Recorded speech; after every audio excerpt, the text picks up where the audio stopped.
লিল্লাহে তাকবীর। আজারী সাহেবের আগমন, আজারী সাহেবের আগমন। প্রিয় ভাইরা, আপনারা জানেন যে আমি প্রতি বিভাগে একবার করে সফর করছি। তো সেই সুবাদে রংপুর বিভাগের প্রোগ্রামটা আমি লালমনিরহাটে দিয়েছি এবং আমি আশ্বস্ত হয়েছিলাম যে লালমনিরহাটের প্রোগ্রাম খুবই গুছালো হবে, সুষ্ঠু হবে, শান্ত হবে। সেটার নমুনা আলামত আমি দেখতে পাচ্ছি আলহামদুলিল্লাহ। সবাই খুবই সুশৃঙ্খল, লক্ষ লক্ষ তাওহীদি জনতা, পেছনে অনেকে জায়গা পায় নাই কিন্তু কোনো আওয়াজ নাই, সবাই দাঁড়িয়ে আছে। এলইডি স্ক্রিন আছে, আপনারা স্ক্রিনে দেখতে পাচ্ছেন আলহামদুলিল্লাহ। আমি সবাইকে দেখতে পাচ্ছি, মাশাআল্লাহ মাশাআল্লাহ। শান্ত হয়ে আপনারা বসুন, অল্প কিছু সময়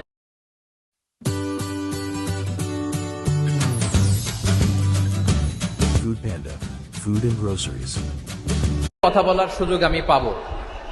যেহেতু আমি হেলিকপ্টারে করে এসেছি, হেলিকপ্টারগুলোর আবার একটা পলিসি আছে, সানসেটের আগে, সূর্য ডোবার আগে তাদেরকে এয়ারপোর্টে আবার ল্যান্ড করতে হয়। তো এখানে 3:30টার মধ্যে আমাকে উঠে যেতে হবে। আমি যদি বারবার আপনাদেরকে থামাতে থাকি, শান্ত হতে বলি এবং এগুলোতেই যদি আমরা সময় নষ্ট করে ফেলি, তাহলে এই যে বিশাল মহাসমাবেশ, বিশাল আয়োজন, যেখানে 2-4টা আমি বার্তা দিতে চাই, এগুলো ব্যাহত হবে। লালমনিরহাটের ছেলেরা খুব ভদ্র, শান্তশিষ্ট। আসার পর থেকে আমাকে রিসিভ করা থেকে শুরু করে স্টেজে আনা থেকে শুরু করে, এবং আলহামদুলিল্লাহ তরুণ জেনজি শ্রোতাদেরকে আমি দেখতে পাচ্ছি, তারা খুবই কোঅপারেটিভ।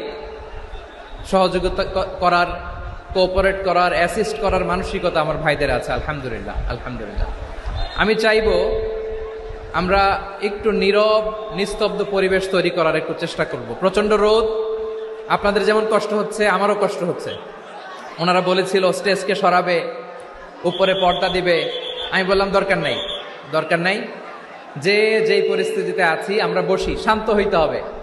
এখানে আমি শান্ত হইতে বলবো, ভলান্টিয়ার্সরা মাইক নিয়ে শান্ত হইতে বলবে, আমাদের সম্মানিত উপস্থাপক উনি শান্ত হইতে বলবে। এগুলোর অপেক্ষায় না থেকে নিজ